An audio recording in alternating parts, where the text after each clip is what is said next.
Thank you for joining us once again on the Participation Trophy Podcast, episode numero 19. Back up in this joint with Jamal, Zain, Neil. I am Abdullah. We finna have a blast tonight. Got a solid lineup of topics on tap. A little Wizards action, a little John Wall revenge game action, a little Super Bowl talk as the stage is set for the Chiefs and Bucks, the home team Buccaneers. Jamal and Zain going to bring us up to speed on what's hot on TV as usual, and we'll wrap it up with airing out a few dumbasses in detention. But first, is it about bread and milk season? Forecast calling for anywhere between 12 to 25 inches of snow this weekend. Feels like we're overdue for one of these blowouts. Jamal, our resident snow enthusiast. Oh my God, I'm excited! Like 6-year-old.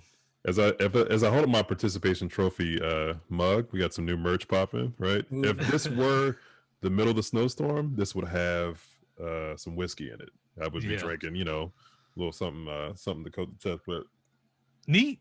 Let me just say that I'm a definite snow lover. I'm not one of those people who hates. I love the winter period. So what snow is just always like the kind of ice on top of the cake.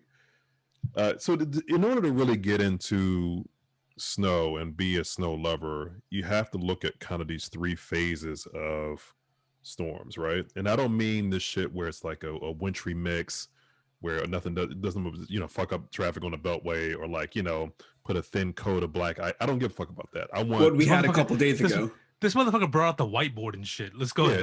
Let me get the Sharpie out and draw the No bullshit. So you gotta appreciate the three stages. The first is panic shopping. You mentioned bread and milk, right? Mm-hmm. So that rush to the grocery store where people freak the fuck out, and it's really unique to this area, and I can give you another perspective too. That shit is fun because you are buying probably 10% of what you actually need. So toilet paper, maybe, some kind of basic staples, but 90% is bullshit, right? Yeah. And if you're doing it right, you're going to the grocery store, you get a bunch of shit. You're getting ice cream sandwiches, you're getting fucking Oreos with like the triple stuffed red icing. The peanut butter chocolate chip granola bars. I need that shit. Like we're gonna need ramen, and this man with some Quakers Chewies. Yeah, fucking frozen like Angus burger patties, like all the junk. Fill up on all that shit. What if you want to grill, but we can't go outside? Bro, listen, you want to prepare for every single craving you might possibly have. You stock them on that, you spend about $138, like just dumb shit, right? And if you're doing it right, you slide over to the ABC store, the liquor store, the package store, whatever you call it, and you grab your bottle of Jack. You get your staple shit, Jack Daniels, some Tito's. Maybe then you grab like a mixer just because you think you're gonna mix some marvelous shit up, in the words of Raekwon, some marvelous shit. Marvelous. Yeah, so that's phase one. Phase two is when the snowfall actually begins, right? When all the anticipation finally and the dam breaks and you look out and you see that kind of first wave, the sideways snow to the point you can't even see outside. That's a good shit. And then the third phase, and then the chunks. Yeah, exactly. When they come down in chunks, that's when you know it's real. When you see it, the chunks come down, and when you see it starting to stick, you're like, okay, this is some good shit. And the third phase is when you take the kids out, y'all go play, go sled, it's always a guy with no gloves and shit. You might find a hill somewhere. And so that's how you are supposed to enjoy a snowstorm. Right.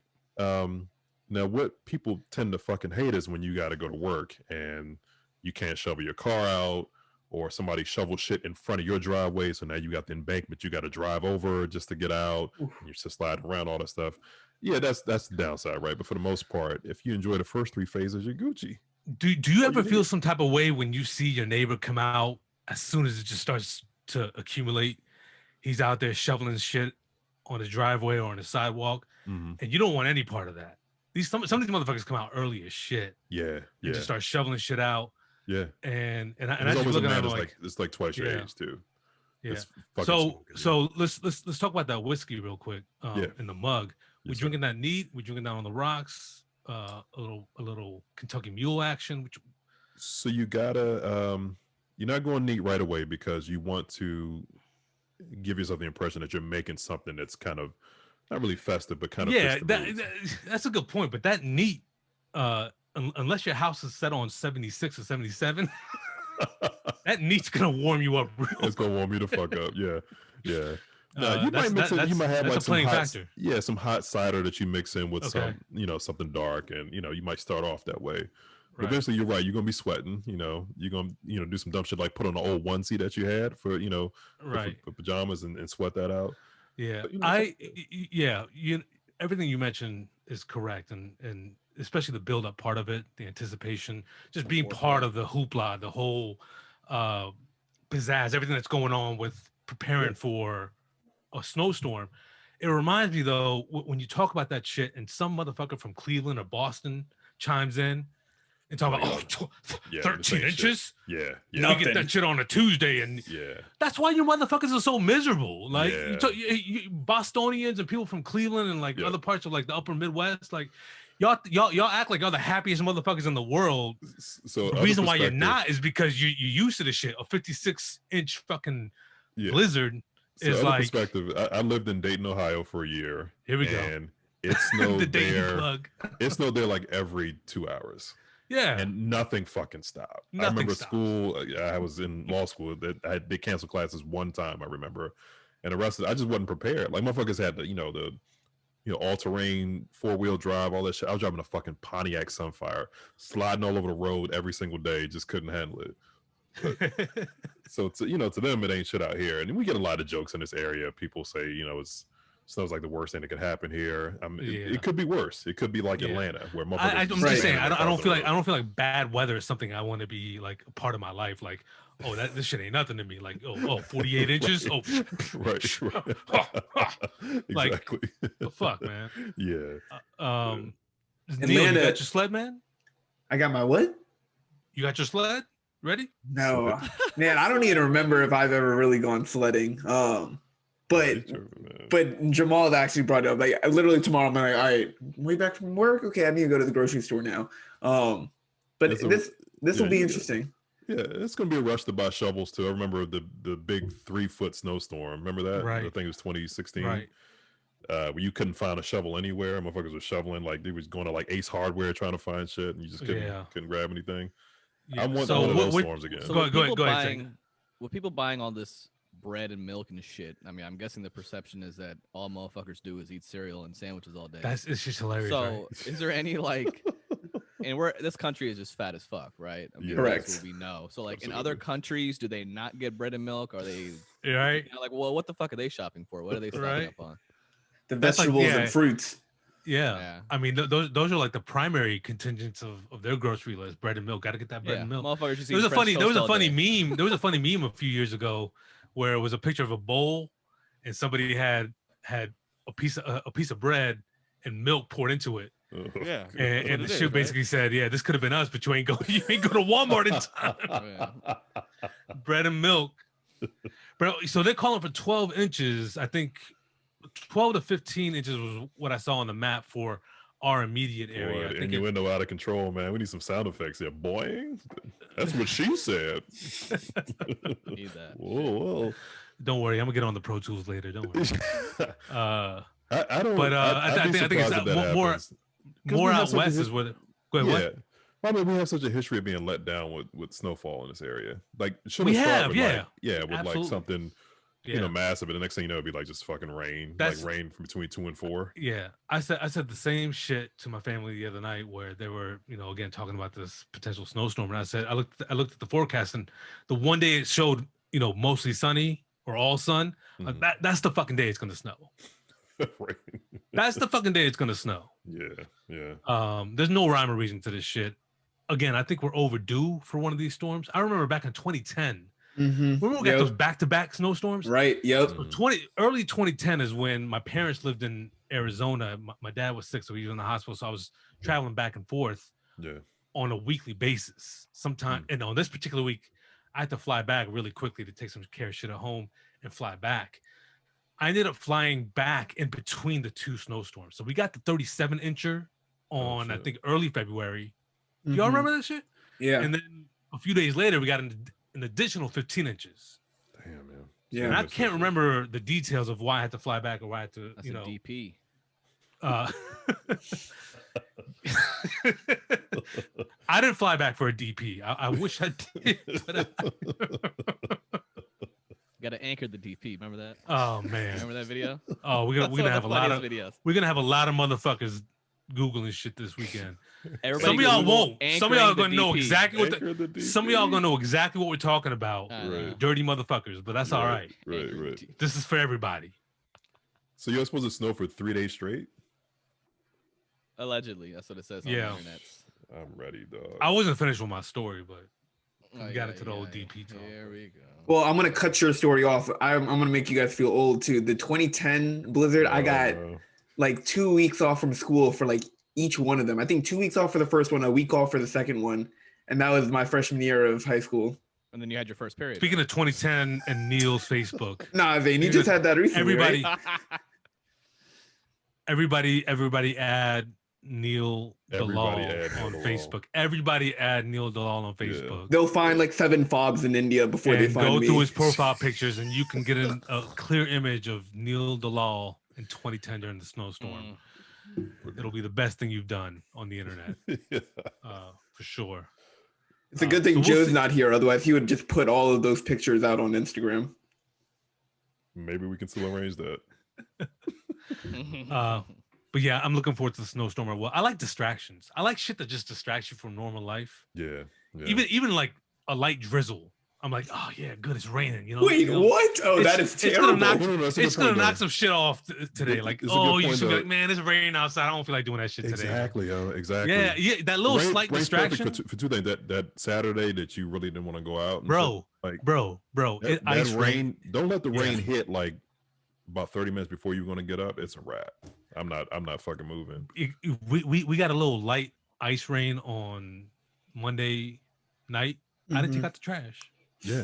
Yeah. No, I'm not fucking walking out there. That's fine. You don't have to, man. That's what, look. You know what? I So I like that live in distraction. Woodbridge, Virginia. Don't let it rain. If I'm supposed to have plans to go up like in DC or some shit, y'all motherfuckers ain't catching me in the rain. you No, think? no.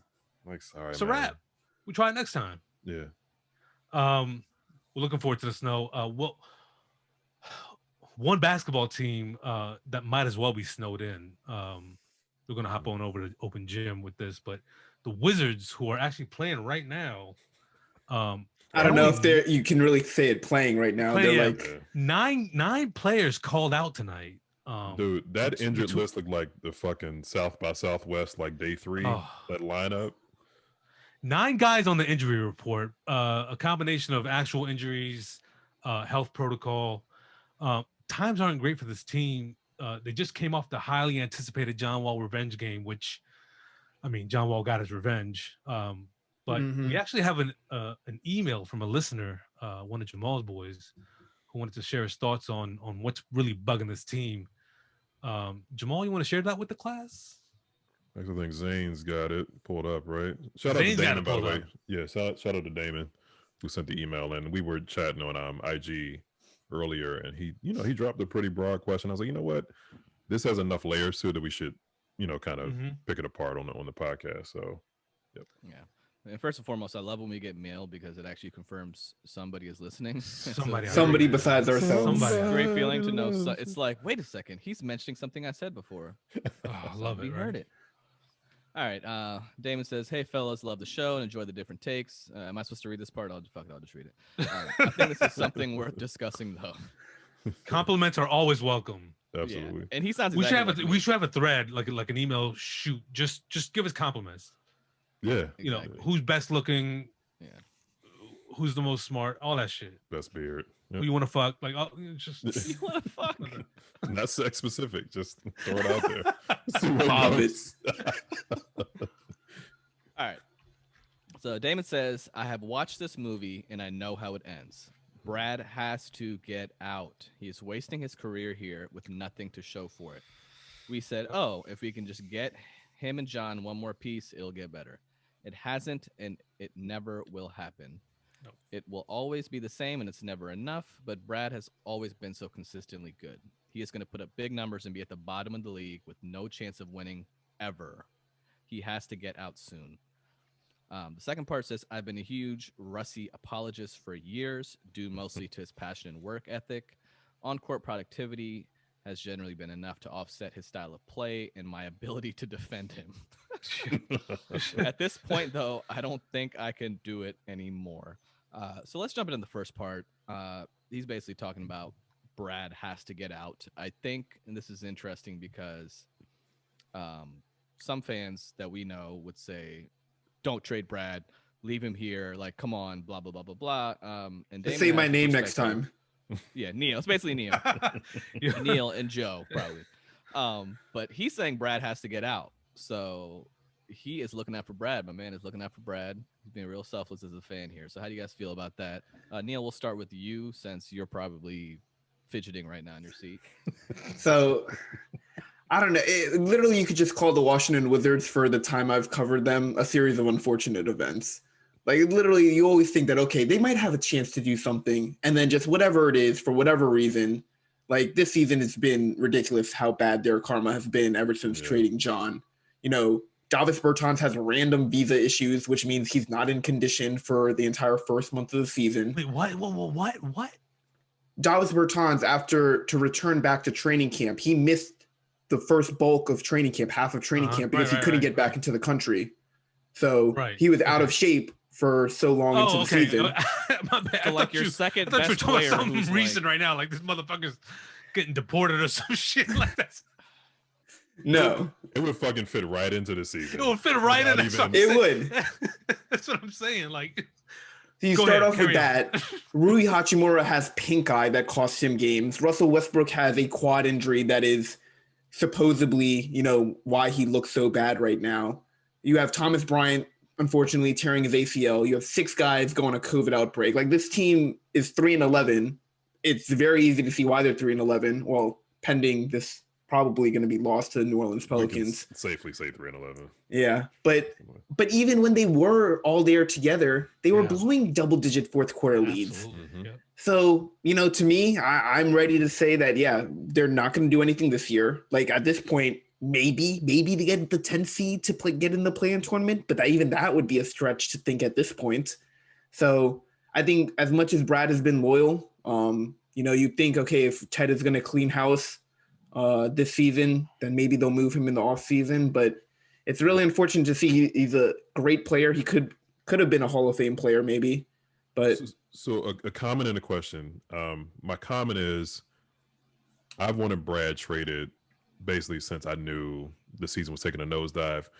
Not because I'm a proponent of we need to blow it up. We probably needed to blow it up a few years ago. But I just want better for Brad. I just hate to see good guys struggle. Brad's basically Bernard King back in the day on the Bullets, just putting up empty points, going nowhere, just weird as this fucking treadmill. But the question is, do we trust Ted to blow anything up? Because he does not seem to understand the inner workings of how to manage a basketball team. I don't know where his focus is. I don't know if the wrong people are in his ear. I don't understand what his plan is for his organization. And even if he did trade him, would he blow the trade? Would he get back nothing? Right, exactly. Would it be John Wall 2.0? Because we've clearly blown the trade to start the season. My thing is that we knew Brad going into this. He signed the extension, and when you hear different talking points and people discussing the whole Brad situation, they'll always go back to the fact, well, he fucking signed up for this, is what everyone says. Sure. And it's true, he did. But what he didn't realize was #SoWizards, that it can always get worse. It can always fucking get worse. Flip Saunders said it best. He signed up for this shit thinking John Wall was going to be there, thinking that Troy Brown was going to be his 3, Rui was going to be his 4, Thomas Bryant coming off a very promising season was going to be his 5, right? He did not expect by game 14 or 15 to be Raul Neto, to be Robin Lopez, to be fucking 9 guys out, right? Jordan Bell and Alex Len picked up off the street. So my thing is that we see all this shit floating around social media, especially on Twitter, where it's a fucking free app and anybody fucking says anything. Anybody will create a Wix account and post anything and say per source, and that's it. And it fucking creates a 68 comment fucking thread talking about where's Brad gonna go. My thing is that with all this going on, what is the state of affairs between Brad and the front office internally? What we don't know, no one knows, right? Except for those people. And so with Brad, being in this position, we see him with these gifts, shaking his head. Is there a way out for him? Or are they going to keep him hostage till the end of the season and then figure things out over the summer? And there's that one element. How do we take care of Brad, right? Where's Brad going to go where he can be happy? Do we give a shit when he leaves? Probably not. It's about what we get back. And that's the other part. Like Jamal said, can we trust that the front office is going to be able to do anything substantial to get anything back for him? Well, I think those two questions. It's going to cost a lot. Yeah, those two questions is kind of interdependent, though. Do you say that you want to move him now and have Tommy Shepard make that trade when Tommy Shepard may not be here in 2 years or even a few months? So many layers, yeah. The trade has to happen. If it's going to happen, it's got to happen. It's got to happen, yeah. Because right now, another team doesn't give a shit if they're losing games. Brad is on fire right now, right? I mean, what is he, leading league in scoring? He has no choice, yeah. This is Kobe in 05. Yeah. Well, this is Kobe in 05. Slow down, but yeah. Conceptually, yes. I'm not saying he's Kobe in 05, but he's in that position, in that same situation. A shit team with no supporting cast, and it's him. Go ahead. Yes. But that team made the playoffs. But yeah, so Kobe didn't score 34 points a game though. Not bad. He scored 35. He scored 35.3 points a game. 35 points a game. Hey, and back then, with not a worse team. It's pretty bad. Look. But regardless, I mean, the point is, here's my thoughts on this. One, you got to trade him while his value's high, which is right now. Mm-hmm. Two, I don't think the team would do it. The team and DC teams in general have never shown the balls.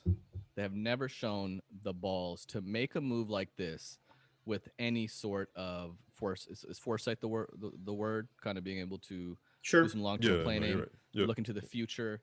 Yeah. The DC teams have never been able to do it. And I don't know if it's the media. I don't know if it's the fans. They never want to trade that one guy who basically is the entire franchise for. Is that true though? Even after John Wall? Here's what I'm saying. I didn't think what you're saying right now is how I felt before John Wall got traded. I didn't think John Wall has done nothing. John Wall's done nothing. You're talking about balls here. We're talking about balls. I didn't think the Wizards had the balls to trade John Wall either. I really didn't. Okay, but it's like, I put it this way, right? You're a guy, right? And it's different if you got two side pieces, right? You got two girlfriends here. You got John, you got Brad, right? Yeah. Right? And you're trying to focus on some other shit and you let go of one of them. Yeah. Cool.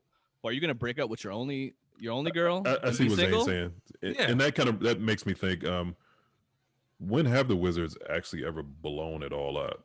They haven't. No. Never. Yeah, and that's it's and neither have the Redskins. There's I'm not trying to take it the Redskins, but this is a DC thing. This always happens. Yeah, we can't. To that point, they've never do a complete. Yeah, they've never the earth, right? Right. They don't have the skin. They don't have the thick skin to deal with the aftermath of a trade like that. Right. They are more willing to deal with the criticism of having somebody decent or above average. Not saying, Beal is that. They're more comfortable with doing that and being stuck in purgatory, as opposed to trading someone away and blowing it all up and sucking for a couple of years. That's exactly why Ernie lasted for 16 years.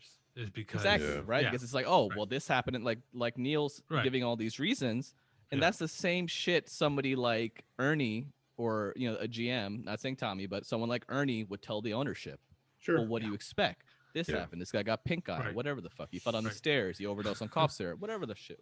Whatever it is. Right. So, but I think we're missing the underlying issue is that Ted Leonsis is somebody who wants to be in the playoffs every year to get those two home playoff games of revenue. Absolutely. Everybody does. And that's why I was saying we were just one small winning streak backpedaling into the eighth seed away from Ernie getting a fucking contract extension. Oh god, that would have been terrible. Right? Exactly. No, but that's what these secret extensions year after year, just off the basis of making the playoffs. Right, because they literally is what kept Ernie, alive for so many years. So Ted fired Ernie 2 weeks before the season ended when they officially were eliminated from playoff contention. Yeah, as if that was not a foregone conclusion at that point. I totally get your angle, that the Wizards never willfully blow anything up. It just kind of self implodes.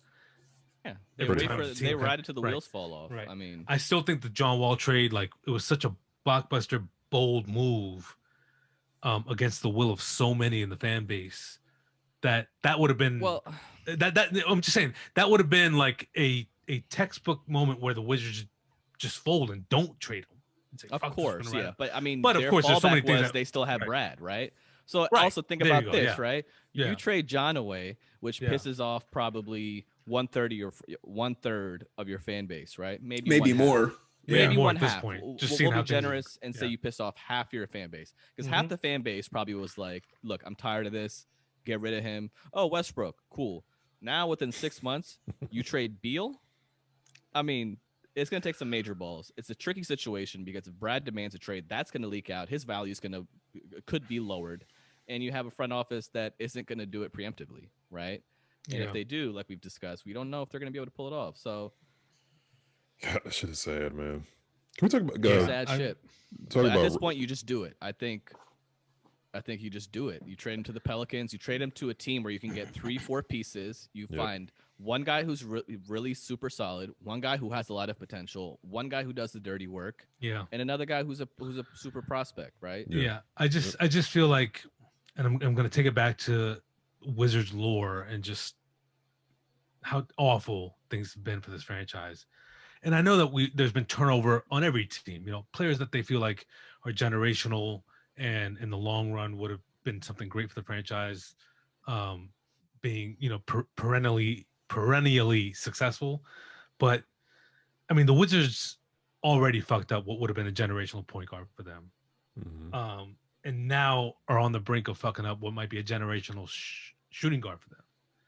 And just knowing that the reasons behind that isn't just because of just poor play or just not meeting expectations, but consistently failing to put people around them to make the team succeed.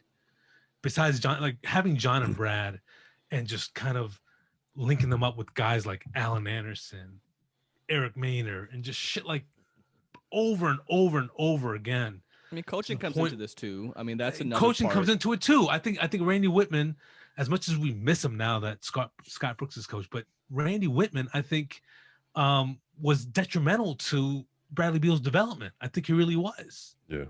I think he miscoached him terribly as a shooting guard, as a pure shooter. The way he coached Bradley Beal, I think it was superbly detrimental to his development. Right. So all of that plays a factor. But that's what I mean. Is like turnover is normal among franchises. Good players come and go. Generational players, you fuck it up, they move on, they become great somewhere else. Mhm. But like the way the Wizards did it, and the way And John left, and the way Brad now is like, it brings me to one of my pet peeves too, that conceptually, not even in sports, when something happens and it's already done and over with and the results have already been tabulated, now we're looking back at all the years that have been wasted, at a time that maybe as a Wizards fan you might have been optimistic, and at the time you let the GMs off the hook, you left the coaches off the hook and said, oh, there's next year, and here we are how many years later, right? Yeah. And it's all for naught. It's all Mhm. fucked up. The game's all fucked up now. What are we going to do now, right? But let's quickly segue into the second part of this. I've been a huge Russie apologist for years, due mostly to his passion and work ethic, which is what we were like. I've always been a big Russ, not hater, but a critic. But honestly, even I was sold when you guys were kind of like, his passion, work ethic seemed it's going to rub off, and even I got pulled into that. Mhm. And it's only been 14 games, and we're all done. We are all done. I mean, like Damon said, he can't even defend him anymore, and he's wanted to defend him. So Russ is a good example of a player just not adapting his game. Mhm. Plain and simple. Russ's game, I mean, he's never been a great shooter, but his game was very predicated on attacking the basket, and that level of intensity. He does not look like he's in control of his own limbs out there anymore. He looks He so only has one bad. level. He's like the dude who set the treadmill to like level 14, right? Yeah. And he just can't turn it down. He can't. It's like he only knew one speed, and he has not look at Ray Allen, right? Ray Allen, when he was in college, was very explosive. I mean, he could absolutely shoot, but, Ray was getting to the basket, and he learned how to, adapt his game to be a shooter, right? And that gave him such longevity and really gave him, that kind of final mark in his Hall of Fame career. Russ, I don't see, his shooting's getting worse. He's got good size for a point guard, but he didn't have any, his post game is marginal at best. So what we have on the floor is this, guy who is becoming like this relic before our eyes. Like he can't bring anything else. And the turnovers just make everything that much worse. I mean, watching Russ come down and dribble the ball off his foot, 5 seconds into the shot clock, it's just painful. He missed a dunk the other week. I mean, just a lot of he's become a national story at this point. Like, know, when shit becomes a national story, when Rob Perez is just tweeting highlights of Russell Westbrook doing exactly what the fuck you just said. Yeah. It's the 163 shots. Yeah. To make 163 points. 3 points, yeah. That's a national headline. That is, and it was. Yeah.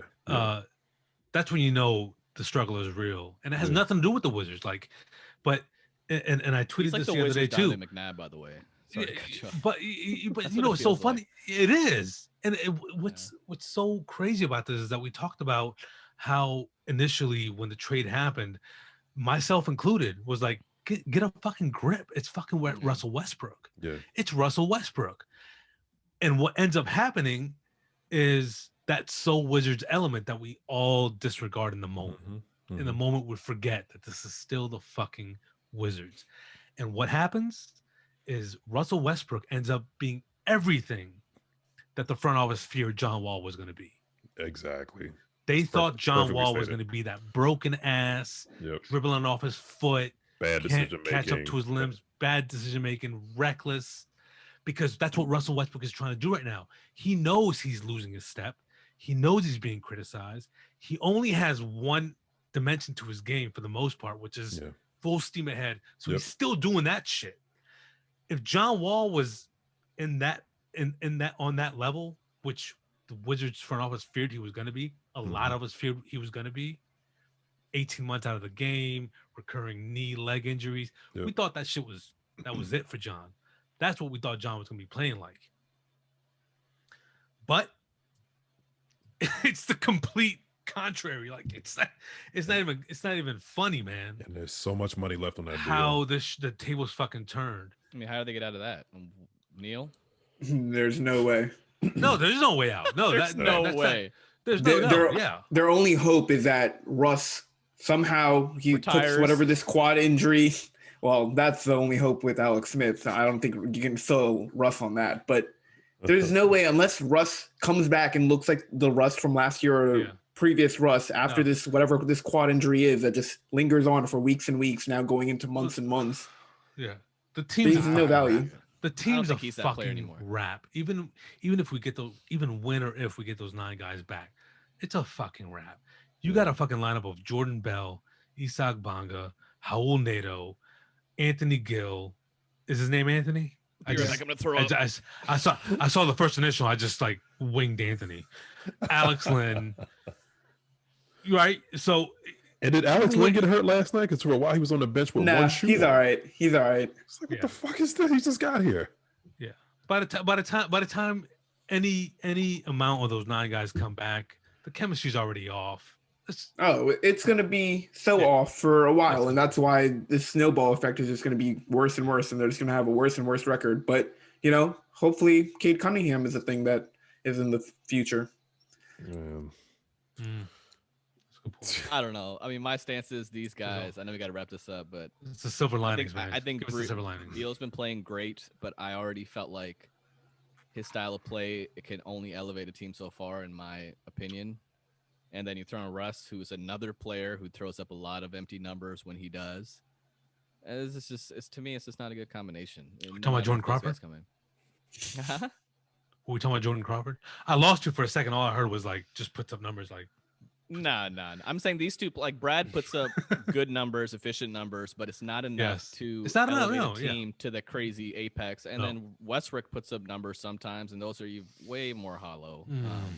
it's just not conducive to winning games. Yeah. You know, Yeah. and anytime I think about this team, I look at the Nets last year and look at those guys. They didn't have a Brad Beal. You know what I'm saying? They didn't have a quote unquote Westbrook. They fucking won games. They could win games. And coaching and just having good glue guys is part of it. Kenny Atkinson is a good coach. Very good coach. Yeah. So I know the game's gonna be over by the time our listeners download this podcast. 94 to 82 right now. Brad put up 40 through three quarters, 24 40 points through three quarters, 24 in the third, 40 on 30 shots, 24 points in the third quarter. This guy, man. Oh, Brad, man. And there's only one other. And here's the thing: there's only one other player in double figures. Who is that? And that's Robin Lopez. 14. And there's three guys with at least 9 minutes of burn with 0 points. So there you go. I mean, so that's the story of the season. With. Shout out, just to wrap. Just shout out to Damon. I want to make sure I get my plug. Shout out to Damon. Damon's podcast. Get out the room. We're gonna come fuck with you soon. Yeah, big guest spot on there. So I hope we made you feel better, but we probably didn't. Probably not. Probably not. So much fact that I'm done. I'm done with basketball for now. Shout out to Vanessa Bryant, Kobe Bryant, 1 year anniversary, somber week. You know, don't want to talk about it too much, but the world fucking changed right after January 26, 2020. Yep. And we're still struggling from that. And the Kobe heartache, just having that Kobe death in the back of your mind all the time. Yeah. You see a highlight, you're just like, I can't believe this motherfucker's really dead. It'll never seem real because it seems like some shit that happened in like a third, fourth world country. Like, a star, global icon dies the way he did. But I will say on the positive side, the tributes this week were amazing. You just see how many lives that got touched, the artwork, the murals, the clothing, like the gatherings and all that stuff. It was just really, really good to see. I got friends in LA that are like right in the heart of it. So I kind of wish I had been closer to some of those kind of tributes, but man, it's always interesting talking to the actual California cast, LA cast. I got cousins too that are born and raised in LA, and so their whole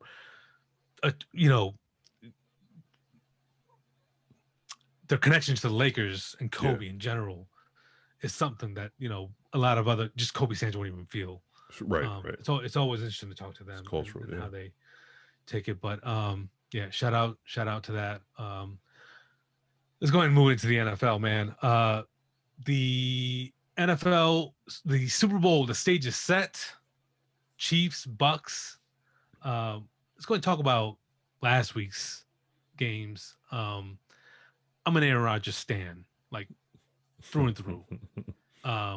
He's a bad man. And just the way the game transpired, Brady 3 picks and the Packers not able to capitalize off of any of them, and then the play call blunder at the end.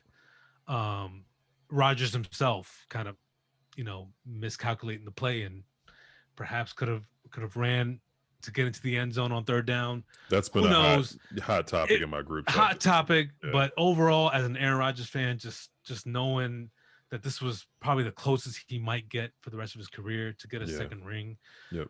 Just getting one ring in general is, to me, is a travesty for Aaron Rodgers. Sure. 1.5 rings for Peyton was a travesty. This is kind of on the same level for me. But let's talk about it. Brady's back in the Super Bowl. So is Mahomes. Was this the matchup everybody was kind of expecting to start the season? Ultimately, I think, Brady, I think the good story at the start of the season or the playoffs. I don't know. I mean, no, I'm thinking like who was the NFC favorite kind of coming into this year? Was it like the Saints or something? Or I would have said the Packers, to be honest. I don't think there was a runaway favorite in the NFC. I don't think so either. Right. I think there were a handful of favorites. I think in the back of it could have been the Seahawks. It could have been the Seahawks. For me, my memory is as soon as you heard the words Tom Brady and Gronkowski, obviously Gronk is a shell of who he was. I think a lot of people just envisioned them getting there. That's what I kind of feel like. Like maybe just the Brady name alone kind of I felt like they were people wanted to pencil them in. There's some staleness to Packers and Saints doing anything now at this point, right? Every year it's the same story. It sucks. And they lose. Yeah. Brady. Mhm. Go ahead, please. No, I was waiting for somebody else to go. I mean, I have a lot of thoughts on this. I am a huge Aaron Rodgers fan, and I'm just such a hater of cliches and these talking points. They like these, first take and all these people, and how they kind of judge careers and judge players. It's a very frustrating thing for me. I'm in a lot of group chats, and it's always just like, Oh, Mr. Popular. oh, Brady better than Rodgers and this, and I'm just I hate like, that shit. what the fuck, man? Like, come on, like this whole thing. Get it off. Get it off your chest, man. Because it's like let's talk about such a limited viewpoint of how sports work, and especially NFL, which is such a complex game. That you say, well, Aaron Rodgers won one Super Bowl and Brady won, and obviously, I'm not that. Brady's resume is insane, right? He is the greatest of all time. I don't think he's the best quarterback of all time. I think he's the greatest. I separate those two things to two different categories. But history is written by the winners, right?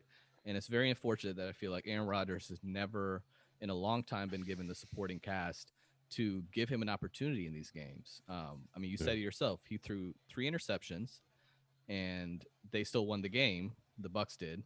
And the times the Packers could have made some plays, the right tackle misses a block, right? You got the running back running wide open on a wheel route, misses the block. He can't even get the ball off. He's sacked. Now you're 2nd and 18.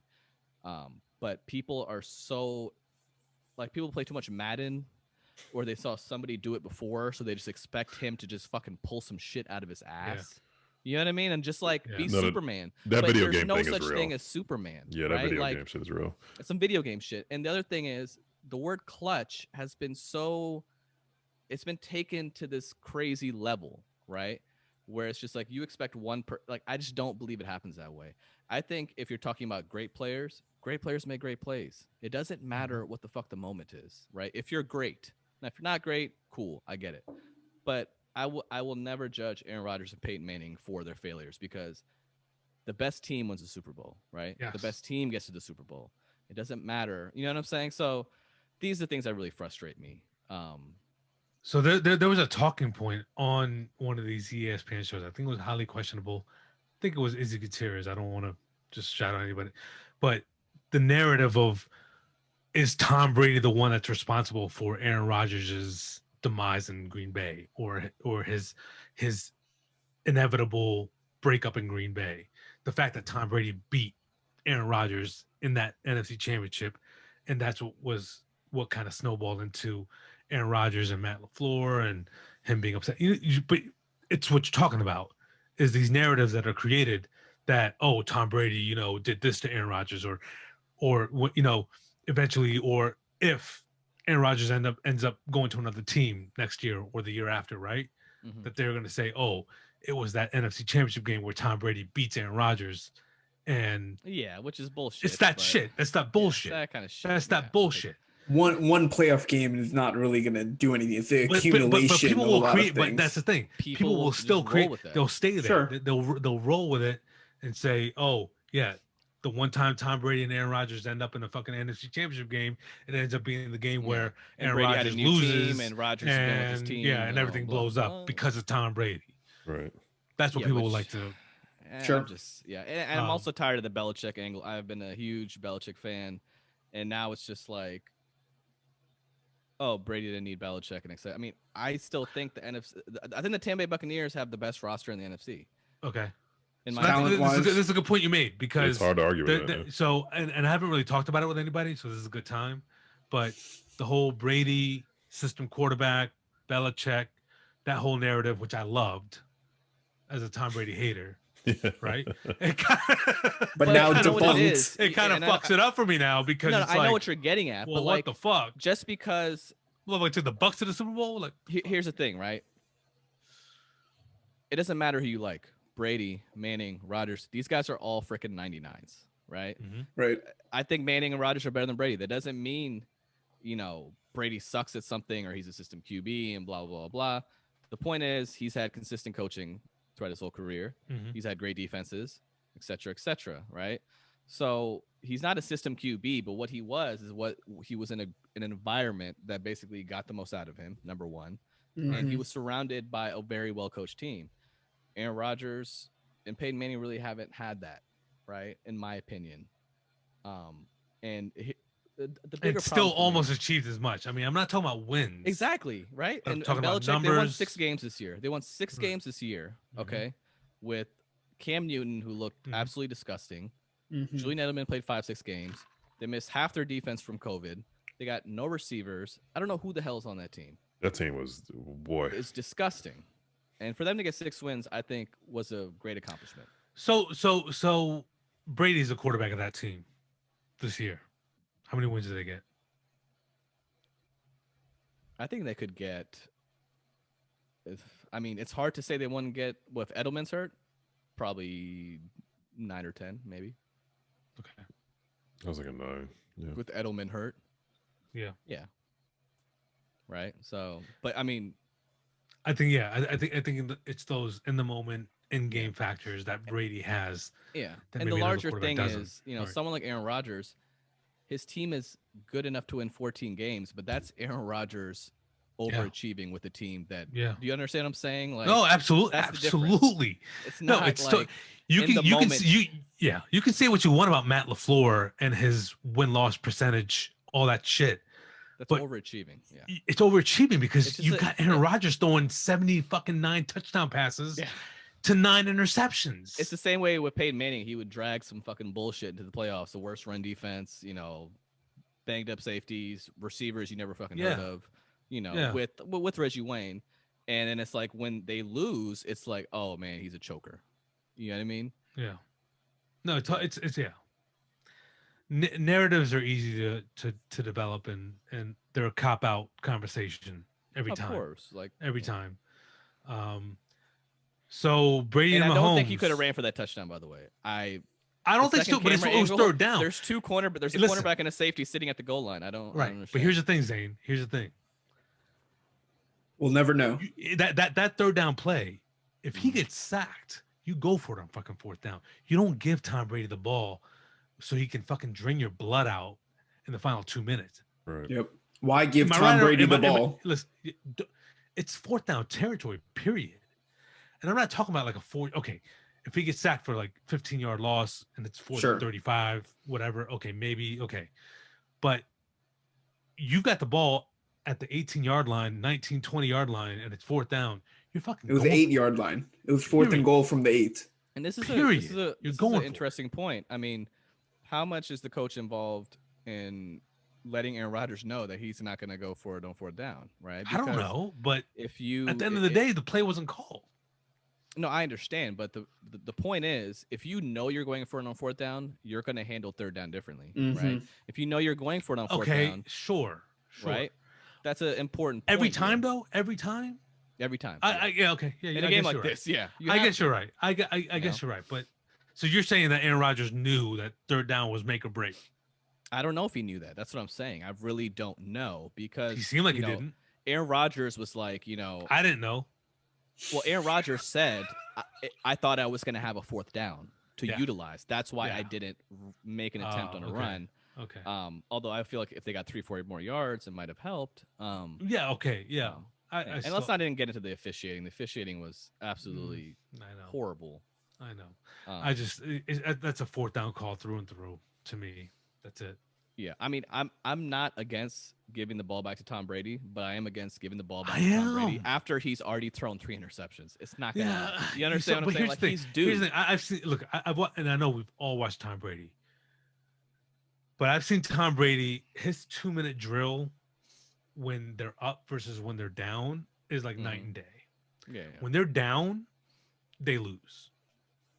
Tom Brady in 2 minutes, one possession. I'm not saying every time, but he's blown drives through and through. but he has to get one first down, right? right. So, Right.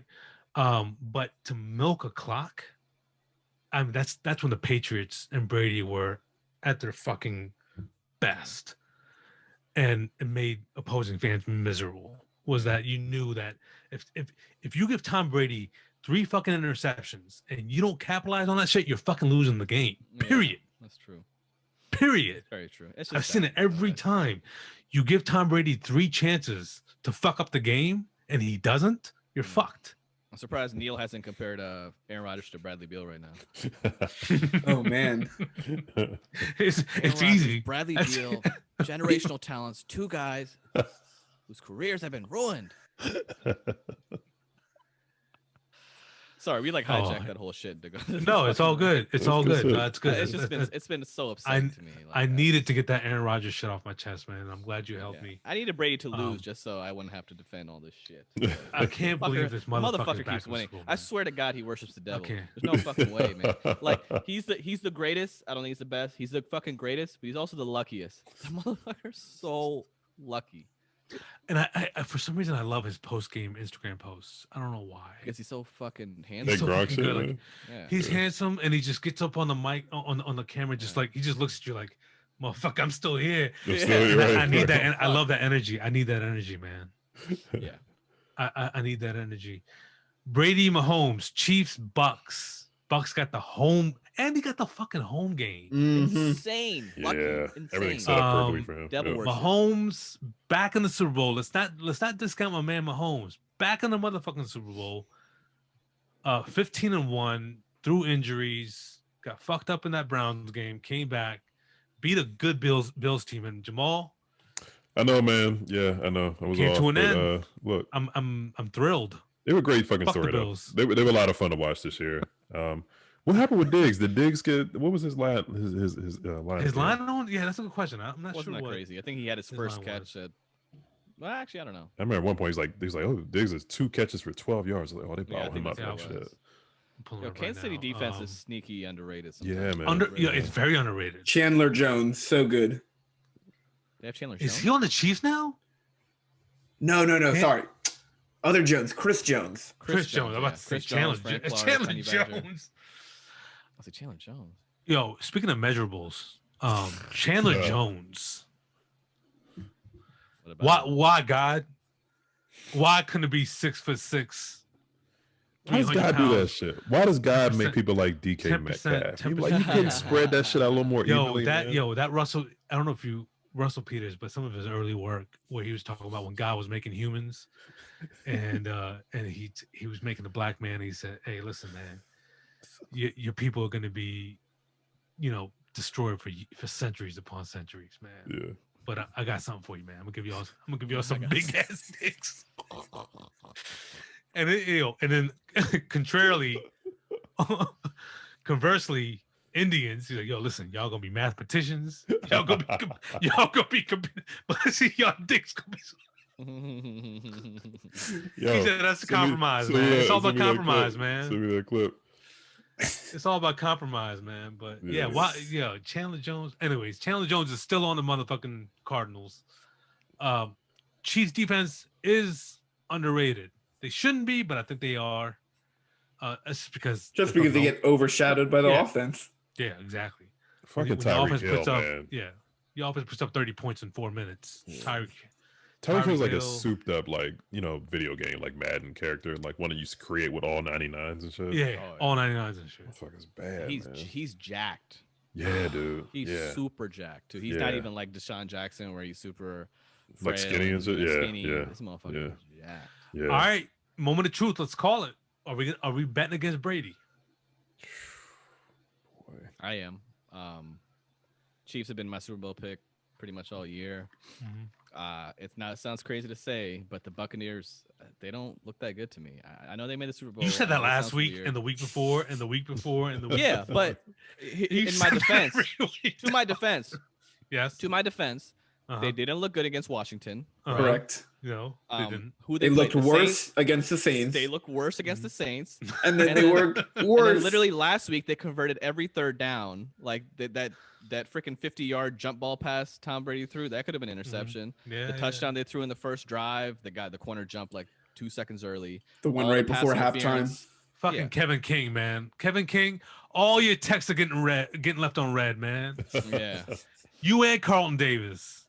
I think everything went wrong for them. And I think against the Chiefs, you can't fuck up. You can't make those mistakes. Right. You can't go 3 and out. You can't throw interceptions. You can't do anything with this team. Right.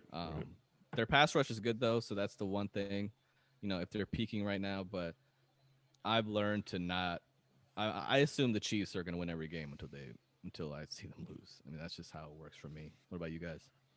I think the Chiefs are going to pull it off as well. I think, like Zain said, Brady's, if he has another game where he has 3 interceptions, that's a L. There's no way you're going to win that game. Yeah. If you pressure him, he just lobs it up. I mean, right. But yeah, go ahead. The Chiefs, and I think, I think they're going to get a little healthier. They're going to get Sammy Watkins back. I think they'll get Le'Veon Bell and Clyde Edwards-Helaire, a bit more healthy. So I think they're going to be firing on all cylinders. Mahomes will be 100% healthy with the 2 weeks off. So I think, maybe it's a shootout, but I'm not betting against the Chiefs in a shootout. Yeah. I'm going Chiefs also. I think to Zane's point, you can't make mistakes with them. They score in their sleep. I mean, they have just an embarrassment of talent on the team, and it's gonna be hard to keep up with that. So, yeah. I'm leaning Chiefs as well. I think what you just mentioned, Neil, with Edwards-Helaire and Bell and Watkins, those are X factors. Any additional firepower is just an additional X factor. It's gravy. Right. But I do feel the same way Zain does about the Bucks, the way he does about the Chiefs. It's hard to count Brady out too, just seeing him push through and through and through and through. I won't be surprised if the Bucks win, not the least bit. I think the Chiefs are going to win, but if the Bucks pull it off, if Brady does Brady shit, I won't be surprised. I won't be shocked the least bit. So I'm going Chiefs as well. And we'll leave it at that. We'll go ahead and wrap up Open Gym with McGregor. The McGregor fight. Fuck, man. You know what's crazy to me about these potential trilogies is even the blood hasn't even dried up, and we're talking about part 3, or at least McGregor is. So while we're sitting here talking about where he's going from here, he in his mind he already knows where he's going. Completing this trilogy. But Zain, I'll let you go ahead and speak your mind on this one. I was looking forward to this fight for a long time. Me and my friends were kind of scouting the fight, looking at their previous fight. Dustin Poirier had already lost to Conor McGregor years back. Yeah, but Dustin 7 Poirier years ago, right? Yeah, exactly. Yeah, but he's been very under the radar for the last few years. Although he's pretty much ran through the entire division. A lot of fighters that fans love. He's beaten them. He beat Justin Gaethje. He beat Max Holloway. He beat Michael Dan Hooker also. He's beaten a lot of fighters, and he's definitely improved. But at the end of the day, Conor McGregor is viewed as a fighter who is just on a different level. He's viewed as a guy who is above everybody except for Khabib, right? But a lot of people noticed that, McGregor wasn't really that cocky in the build up to this. He was complimenting Dustin Poirier constantly. They were shaking hands. They were exchanging gifts. It was a very weird look, but he was also still confident that he was easily going to win. And to your point, anybody who saw the fight, it looked like Conor was doing a pretty good job early. He was, yeah. And there was a leg kick that happened, and basically his leg was dead after that. What happens when you have a dead leg? You pretty much can't put weight, on your calf. You can't put weight on that leg, and obviously that's going to affect your ability to backpedal, to defend yourself, to put some power into your punches. Especially for a guy who's a striker. So if his leg's done, he's a very one-dimensional, limited fighter. He's not a takedown specialist. He's not a guy who's going to put you in a submission. Right. So once he got clocked, I was watching with friends, and we were just like, our jaws dropped, and we were like, holy fucking shit. And a part of the feeling was we were all rooting for McGregor, but at the same time, McGregor losing has thrown the UFC into not a bind, but this fucked up everything, right? Because Conor McGregor wanted to fight 3-4 times this year. If he had won 3 or 4 of those fights, that Khabib matchup was always looming, right? And that Khabib matchup is the payday for everybody, and it's the fight that we all want to see. That's pretty much gone now, right?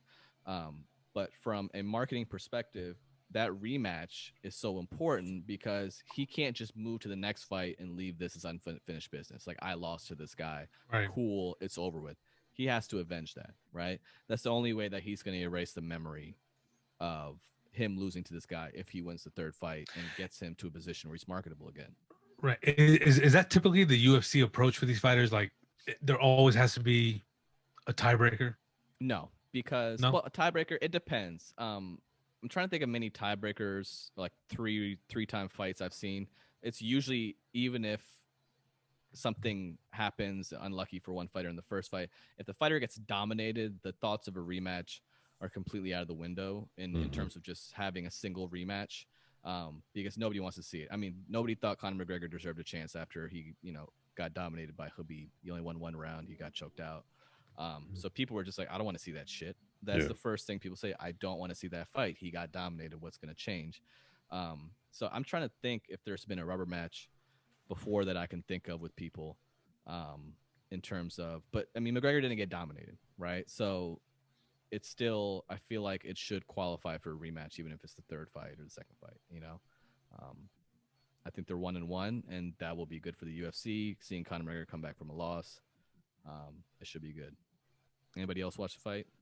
I was able to get the stream going right in time for, the good stuff. So the thing I do like about UFC is like everything can just change on a dime.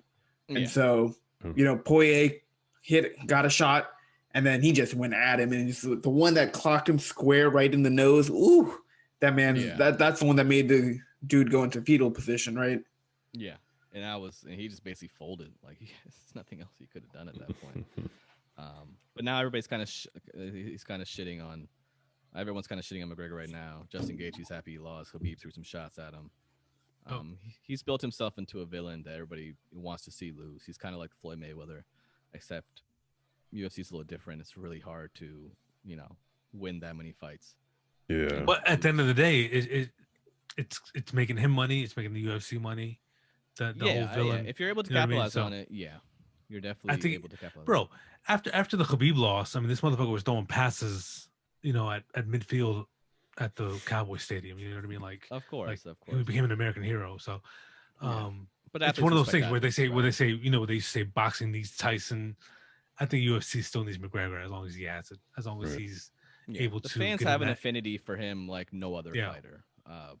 He just has that personality. A lot of guys have tried to fake that personality recently in the last few years, and people try to do it in boxing. I mean, boxing's so poorly promoted that it doesn't. Who the fuck knows what any of these guys are like? But UFC, there's really nobody like him. So all right. Well, so we should expect what? Part 3 later on this year? I'm hoping part 3. Well, McGregor said he wanted to fight 3-4 times this year, so I'm hoping they can get a quick rematch in the next 3-4 months. That's my hope. I don't really know how these things work, but if McGregor wants to fight that many times, and they put up events every damn weekend. It's insane. So Dana White's been doing a crazy job of getting these events through with COVID. But hopefully the next 3-4 months we see that. We'll see how it goes. The resilience of UFC fighters always is astonishing to me, because after they lose, especially after they hype the shit up so much, like, especially with McGregor, to be talking so much shit, the build up going into the fight, and then they get rocked and still come back and be like, what? I'm still going to fucking train. And a good thing I just thought of, just to kind of harp on that, is like, he has already gone to the top of the sport. He is the richest person in the sport. He fought fucking Floyd Mayweather. He is set for life from a money perspective, unless he blows it all, which is possible. So, and I don't think people understand, like, the hunger is just different, man. Like, I'm not saying he didn't train hard, but the hunger is different, when you are building yourself up, as opposed to when you're going home to your freaking mansion, right? Yeah, for sure. It's a different feel, and that's the reason why Khabib is great. Khabib is like, he's not really a materialistic person. He comes from the freaking mountains where they probably barely eat. They're in the cold. Like, he's just built different. But a guy like Khabib, if he loses 2 straight fights, we're never going to talk about him again. Of course, exactly. Right. So McGregor leverages what he knows he's good at, being an entertainer, being obnoxious, right? Of course. So even when he loses, we're still attracted to him. We can't wait for the next fight. Yeah, of course. Right. It's definitely, he has that vibe. So. Good point. Yeah. So, all right. Well, we'll look forward to that. Let's go and hop into some other kind of entertainment. Theater. Jamal, want to go ahead and talk about WandaVision? Yeah, man. WandaVision episode 3 came out this past Friday. I'm really fucking heavy into this show. Like, this is surpassed. The only thing I was watching was Your Honor, which is, we'll get into that next week because they're jumping a shark on that. But anyway, WandaVision episode 3. So now, we've moved from the 1950 sitcom type of setting to probably around the 70s or so. So now that we've gone from black and white to in color, and Wanda's pregnant, right? So we start off with Wanda pregnant, and they're kind of using this old sitcom trope. Somebody's pregnant on the show, like in week 1, and then in week 3 they already given birth. That type of kind of campy shit. Yeah. So they're kind of playing around with that angle. So she's literally growing, months into her pregnancy over the course of like a couple scenes. So it's kind of like a little kind of lighthearted thing. In the middle of the episode, a black woman in the neighborhood named Geraldine pops up, and she's trying to get something from Wanda's house. So Wanda she uses a fruit basket to hide her pregnancy because she don't want anybody to know that she's pregnant. And meanwhile, Wanda's kind of snooping around. So it's kind of blooper reel thing of her using the fruit basket to hide the belly, and Wanda kind of, Geraldine kind of hanging out and talking more. Finally, she's showing, right? So while she's dealing with Geraldine and, basically about to give birth inside the house, Vision, her husband, the superhero guy, is out talking to some neighbors, and the neighbors are like basically whispering, and they come to this conclusion. They're like, well, the black woman, Geraldine, we don't know who she is. Like, we don't know. We've never seen her around like that. We have seen her. We don't know. We don't even think she has a home. Like, we don't know what her story is, like what her origin is and why she's in our neighborhood. Fast forward, so Vision's getting skeptical. He pops back in the house. By this time, he's helping Wanda give birth. She gave birth to 2 boys. And while Vision's out talking,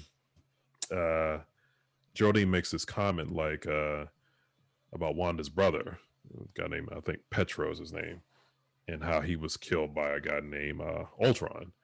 And Wanda immediately gets this trance comes over her, and she's really confused, and she's starting to ask Geraldine, like, how did you know about my brother and what happened?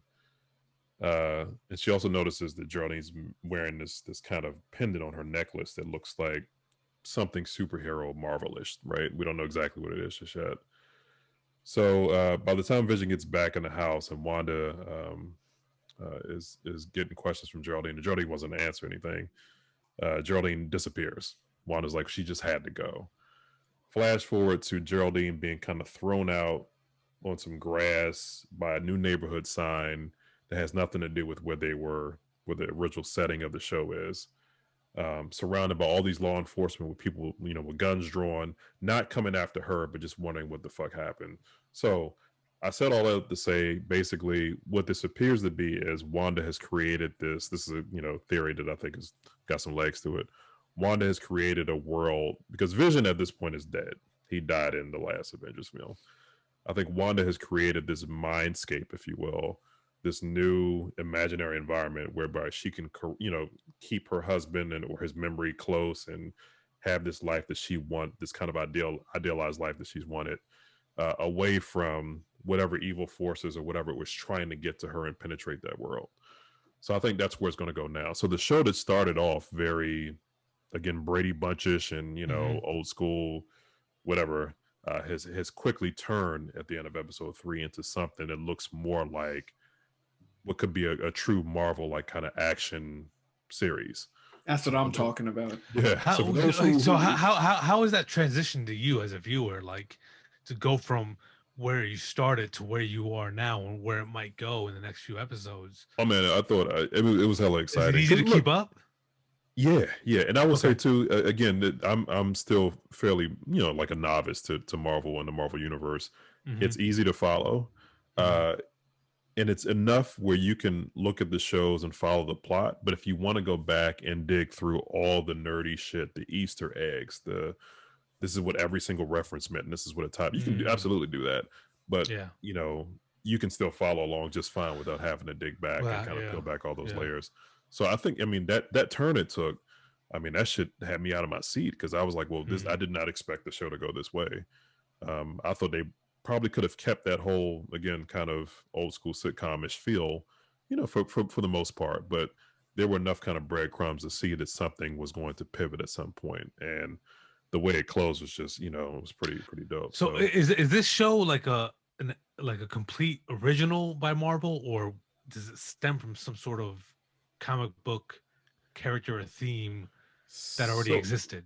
from what I can tell, I mean, definitely the characters are people that existed. Vision he's been in the universe, obviously. Okay. Wanda was in, and I'm going back through Marvel movies now, so I'm about halfway through the first Avengers. But as I understand, Wanda was in at least 2 other Avengers films before. They're always in something. Yeah. So the tie-ins are there, and I heard that could be a tie-in with the woman Geraldine and some movies that are coming out in the future because there's some other stuff being cultivated. So yeah, I mean, it all ties together. I just think the manner of presentation, the storyline itself with the creating of the world is brand new. But again, it's still easy to follow. So next episode comes out. I think they come out like midnight on Friday. So on some like I might stay up to watch that shit. Like and it's at a point too. Like if my friends, everybody's jumping on it on my timeline, and you don't want to get the spoiler, so you want to get ahead of that shit by just watching it. You know what I mean? Speaking of which, have to catch up by next week. Let me just say too that I'm surprised social media doesn't have a feature where you can post some shit and then put like a little veil over it and say this contains a spoiler. So somebody you don't just fucking happen upon, like, like you go see some titties on Reddit. It's like a little screen over it. You know what I'm saying? Yeah. Reddit has a spoiler alert thing too, I think. Yeah. Well, I'm one of my like Facebook and IG don't do that. But anyway, so yeah, I'm looking forward to it. Or Twitter, right? Does Twitter have it? Twitter seems like the format to put something like that in there. They don't have it. I don't think Twitter has. I've only seen something similar on Reddit. We need spoiler warnings because people fuck your shit up. All right, so we're talking about titties on Reddit. We need to wrap up the show real quick. So, speaking of Reddit fucked up the stock market, but we'll talk about that. I heard. Yeah. So we're gonna move on. Zane's got a movie binge. He's in one of his moves right now. He's in his bag right now with. It's very rare. Like when I get in the movie binge zone, like it usually happens where I'm just like, okay, I need to find some new shit to watch. I don't know what I put in, but I put something in Google that brings up a list of movies that I'd be interested in that are old that I never saw somehow, and then I get very excited about that. To me, like great movies now are like. It's like a currency that doesn't exist anymore for me. It's like, you know what I'm saying? Like it's hard for me to find. So when I do find, movies like this, I kind of snowballs, and then I'm able to find a bunch of other ones. So I watched 4 movies in the last couple of weeks. And I don't like comedies. I don't like romance. I don't like action. I'm a suspense thriller kind of person. I want to be on the edge of my seat. I want to be waiting to see what happens next. So all these movies I'm going to recommend, and I'll tell you where to find them, and I'll try to summarize them without spoiling them, because that's the tough part with the suspense thriller, right? You don't want to fuck it all up. It all started. He dies at the end. Yeah, he dies at the end. First movie is called Coherence. Stumbled on a Coherence on a thriller list. It's a suspense thriller with a little bit of science fiction mixed in. It's from maybe 2014 or 2012. Got an 88% of Rotten Tomatoes. The cast is full of people you've probably never seen in your life. You wouldn't recognize any of these people. I recognized one actor because he was on Buffy the Vampire Slayer. He was a prominent character on there. But basically, it is about. It's definitely a movie full of Easter eggs, so that's one of the reasons why I love it. But it's basically a dinner party that's being held by a bunch of friends, or one of the friends invites a bunch of old friends. It's always white people in these movies that like. They don't like in my life. If I don't talk to a motherfucker for like 8 months, I don't fucking know who he is. You know Why does this already sound familiar? Okay, I'm listening. Go ahead. Yeah, but like white people, it's like, oh, I haven't seen John in 2 years, but we're still like best friends, right? He invited us over, right? It's just always some weird shit. So anyways, they go to this dinner party. I remember this. They're sitting at the table and they're just, shooting the shit. They're drinking wine and like, oh, what are you doing now? Or hey, and they always bring some random friend too, right? Like they always bring somebody that the person doesn't know. Always named John. Not dating and shit. them. Yeah. Huh? Yeah. Always named John. Exactly. Yeah. Oh, this is John. Like I met him at the gym and we hang out together. And sounds like one of Neil's New Year's Eve parties and some shit. Yeah. I don't even know what that's supposed to mean.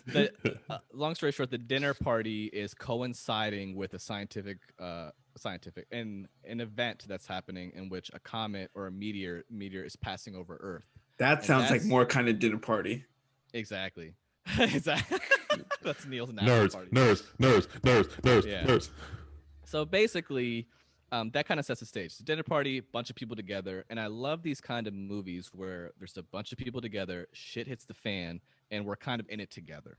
That gets me excited. I don't know why, right? Whether it's like, hey, we need to get out of this house together, or hey, somebody's gonna kill us. What do we do? That's what I'm on the edge of my seats. If you're into that kind of movie, it's great. I mean, long story short, there is some science fiction involved. Obviously, the fact that the comet is passing over, one of the characters basically brings up, hey, I read about, the last time a comet, flew over Earth, or a meteor, a bunch of weird shit starts happening. You know what I mean? Like there was one recently, and people's cell phones started cracking, right? Because some shit with the satellites and the fucking whatever the shit, right? Or calls would start dropping, weird things would happen. So anyways, long story short, in this movie, some crazy shit happens and everybody's like, what the fuck? What is going on here? Oh my God. And then it went into a zone where I was just like, what the fuck? Like, it's one of those what the fuck moments. It's one of those what the fuck moments where you're just like, what the hell would I do in the situation? You know what I'm saying? Like, what would I do? Right. And it really gets deep, super deep into the characters. You learn so much about the characters and how, because when you have a movie like this and you're in a tense situation, everybody's true colors come out, right? And you're able to quickly analyze characters and their strengths and their weaknesses. And you're also able to kind of foreshadow what's going to happen based on what you've already learned about the characters. So there's a lot of character development in this movie. And it's a movie where when it ended, I was reading. It's one of those movies where it ends and you're reading and you're like, holy fuck. How did I not? You know what I'm saying? Yeah. So that started my binge. And then I went on to that, and I found a bunch of other movies similar to that. Another one's called The Invitation. It's a good movie. It wasn't as good as Coherence, but it's still a really good movie. It's on Netflix. It's 2015. I don't know anybody in this movie also. I don't recognize anybody in it. And it's another movie. A couple is going to a dinner party, right? Wait, listen, hold on one second. Do you shuffle your fucking playlist on Netflix? They got that new feature now where you just play random shit. Yeah. Is that how you find these shits? No, I never venture into anything I haven't researched. I just can't do it. Zane, real quick, what platform is Coherence on? I don't know if you dropped it. Coherence on Amazon. I think I was able to watch it for free on Amazon. I don't think it's not on HBO. It's not on Showtime. I don't have that anymore. So I'm thinking you can watch it on Prime. All right, cool.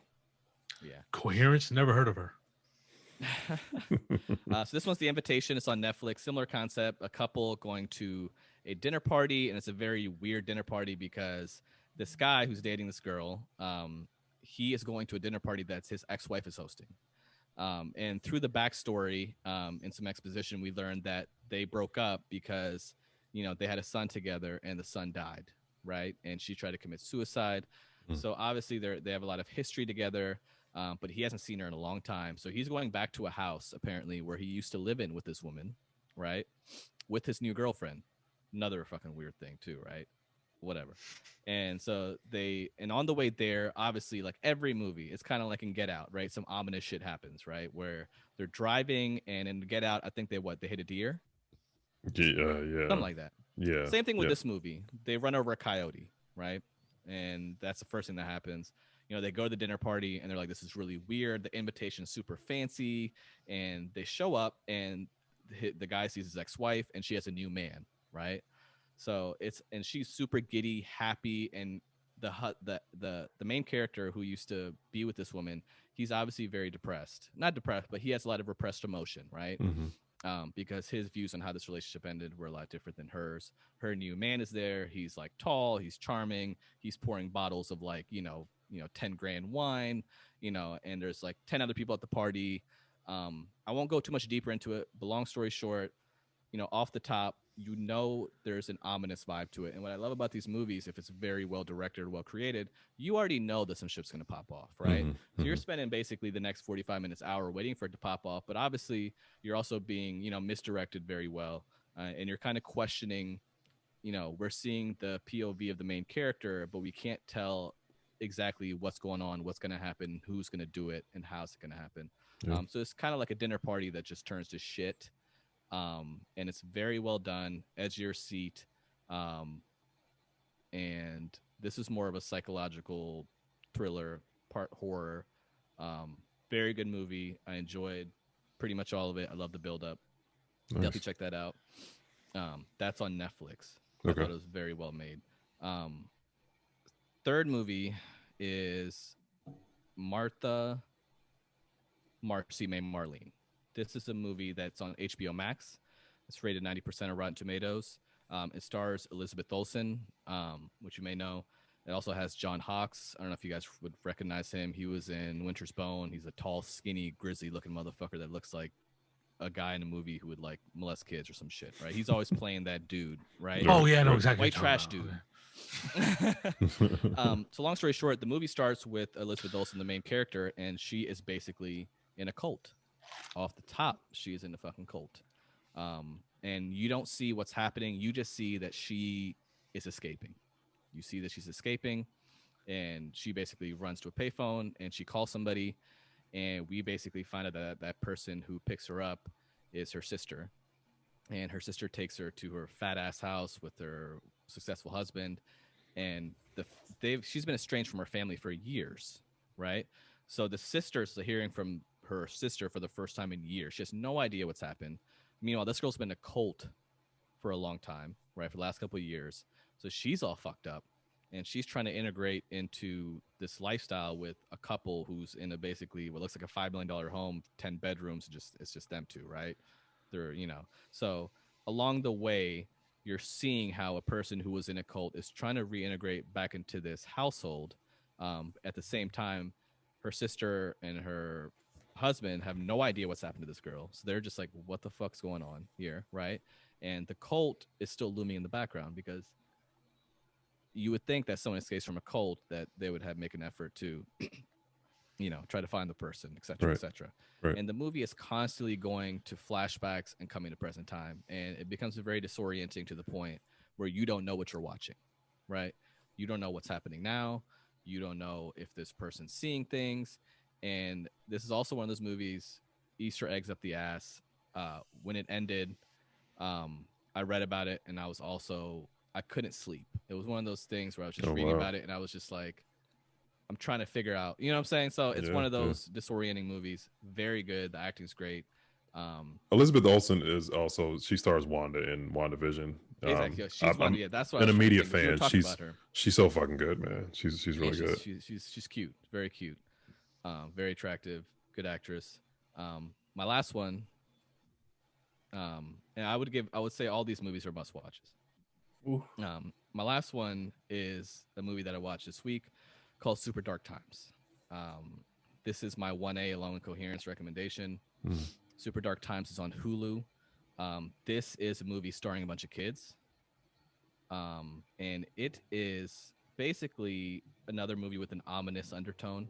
This movie starts with a bunch of kids, and it has this coming of age feeling in the beginning. It's very reminiscent of Stand By Me, or Superbad even, right? Where the opening shots, it's a very nostalgic feeling where you're seeing a bunch of kids just riding their bikes. The sun is coming down, and everything is good, right? They're talking about fucking cartoons, and they're fucking talking about porn and sex and, high school and the girls they want to fuck. And it has that vibe that really locks you in from the onset. But obviously, because of the genre that it's in, something bad's going to happen, right? And that event is going to send everybody spiraling downwards. And when shit hits the fan, it basically, you're going to see what these characters are made of off the top. And that's pretty much how the movie goes. After that event, which happens pretty early, everybody's life changes, in a crazy way because they know what has just transpired is going to change the rest of their lives. So a lot of people didn't like where it went, but this was another movie where after I turned it off at around 1 a.m, I probably was reading about it till 3:30. Just going back and trying to see if I noticed certain things, right? Yeah. And I'm still been reading about this movie 3 days later, mostly because I'm just so intrigued by it. I couldn't sleep that night either, and it was just on my mind. And it was I think it's a very well done, just the coming of age aspect of it, the fact that they're kids. One of the kids you'll recognize is from Stranger Things. It has a lot of Stranger Things vibes. Okay. It has the kid from Stranger Things, the skinny dorky dude. What's his name? I know he's talking about. I don't know the name. I know he's talking about. Yeah. So he's one of the stars, and the casting is excellent in this movie. There's a girl who's in high school. She plays a prominent character. Casting is excellent with her, the main character, and the kid from Stranger Things. So This is a must-watch movie for me. Also, this is on Hulu, and was rated 90% Rotten Tomatoes. Man, where else with the Participation Trophy podcast can you get a whole snowstorm? Yeah. list? There you go. Your plans are made. You're good. Almost as if you might be needing some of that soon. You took the shit right out of my mouth, man. So what's that? 3 movies, 3 4 platforms, 4 movies. movies. Yeah. Get your subscriptions up. Yep. Slurring now at this point, man.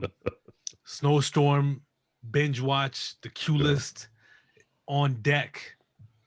Coherence, Super Dark Times, The Invitation. What was the 4th one? Coherence, Super Dark Times, The Invitation, Mary, Marcy, Mary, May, yeah. Marlene. Yeah. All There you have it. Ready Good for looks, it. Zain. Good looks, Jamal. Get your TV game up. We're gonna go ahead and wrap this motherfucker up with Detention. I'm gonna go ahead and rock this one real quick.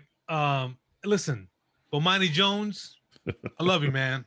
I like your takes. You're a smart dude. Been following you for a long time. You're good enough that you're able to say whatever the fuck you want to the people that listen to you, that read your shit, right? And there's no repercussions. They're gonna fucking take that shit. So to you Bomani followers, I'm putting y'all in detention. When he's shitting on y'all, Stop being cucks. don't be a cuck, man. When you try to joke with him and he doesn't see it as a joke, and then he just basically alludes to the fact that your existence is meaningless, don't apologize and say, my bad, man. I was just trying to have some fun. I was just trying to poke some fun. I was trying to joke with you, man. I've been listening to you for 20 years, man. I still scream your name out when I fuck my wife. Like, you know what I'm saying? Like, my bad, man. I was just, I'm just having fun and games. Stop that shit. It's corny. All right? Yeah. It's corny. I get it. We all know who Bo is. Bo is Bo. He gets money for being Bo. But you don't got to take that shit. Yeah, for real. He's going to block you regardless, probably. It's a bad look. It's a bad look. Stop. You look stupid. It's just It's public, just self-demeaning. Yeah, like the shit's public. Like I just saw you get shit on by this dude, and then you reply by saying, "My bad, man." Like I got blocked. I got blocked, and I tried to reply to him. That's because you thought he was your boy, man. Yeah, it all hurt my fucking feelings. Honestly, I was heartbroken when that shit happened. I don't know why. You tweeted him like you just passed the fucking hookah pipe over to him. Like, listen, go ahead, take this real quick. Let me speak to you real quick. He didn't see it that way, man. He blocked the shit out of me. That don't hurt. That don't ruin my day when I got blocked. It ruined, like, you know that feeling in your heart with some like ex girlfriend or some shit. Like that's what I felt because I was I've seen a dude who's fucking famous went out of his way to fucking block me. Yeah, that's how stupid you were. No, I've seen people say shit about him. They don't tag him. They don't hashtag him, but he finds the shit. So when I tweeted this shit out last week, I thought for sure I was gonna be blocked, but I think he was busy doing highly questionable, so he didn't see the tweet. So yeah, stop sucking up to this motherfucker, man. Right. He's gonna block it We regardless. should start a petition for everybody to unfollow him. Fuck his whole shit up. Fuck his whole shit up. That's my spiel. Tyrese, Jamal. He's the new Rudy Giuliani. He's like the black Rudy Giuliani in detention. Like just this is his second time in detention. Giuliani don't catch a break on this show, man. Even when we nominate a black dude, you the black Giuliani if you want black this Giuliani. Tyrese went into Kirk Franklin and his wife celebrated. Kirk Franklin Gospel celebrated their 25th wedding anniversary. Nice picture, cool moment, nice caption. Tyrese dumbass comes in the fucking replies talking about he's trying to butter up to his estranged wife like this. Remember I said we were gonna get married as our goal was to be like the Franklins and this and that, and I really missed that. As a matter of fact, I'm gonna try to get you back. Now, first of all, it's not your fucking your anniversary picture. Like, why are you making this shit about you? Yeah. Second of all, you trying to pitch your wife in somebody else's like picture. Like, you are a public figure. don't do that shit. Like He's like a walking Adele song. You know that one song Adele song? He's like, I'm gonna show up at your wedding and shit. Like, what the fuck? Joe, he craves attention, man, and it's like clearly he's not getting any work. So again, he has to drum up something every now and then.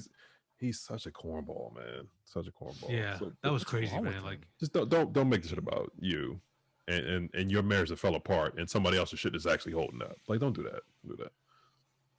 Yeah, there's got to be something underlying there, health wise, or some shit for you to be able to. Does he have the worst personality for somebody who should be swimming in pussy just based on the fact that he's a famous R&B singer? That's a weird thing too. Yeah. Speaking of which, I'm watching this show now, real quick. Bling Empire on Netflix. For all the serious shit we watch, dramas and great, you need junk in your TV rotation.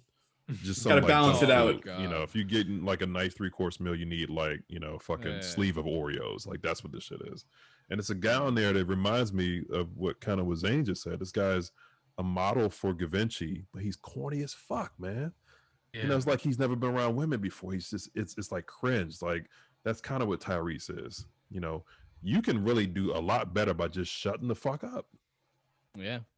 Yeah, you don't have to say anything. You don't. Just shut the fuck up. Yeah. Shut the fuck up and you're going to be out of this segment, man. Like, that's all you got to do. Shut the fuck up. 2021. You're not going to be on the show, man. Yeah. I don't want you getting a hat trick in here, Tyrese. No. Please believe it. That's number 2, man. That's number 2 for you, Tyrese, man. Please believe. He just needs to shut up and sing Sweet Lady. That's all he needs to fucking do. No, but I think he needs, he's bound for a third one because we've already used the metaphor for Rudy Giuliani. So it's only right. He's had a bunch of moments before. We're going to put you in this bitch for regardless for next week. Just for putting those fucking rims on that fucking Honda Accord and Baby Boy. We're going to put you in this shit next week. When you was broke as shit, you put them fucking poke out rims on a Honda Accord. We remember that shit.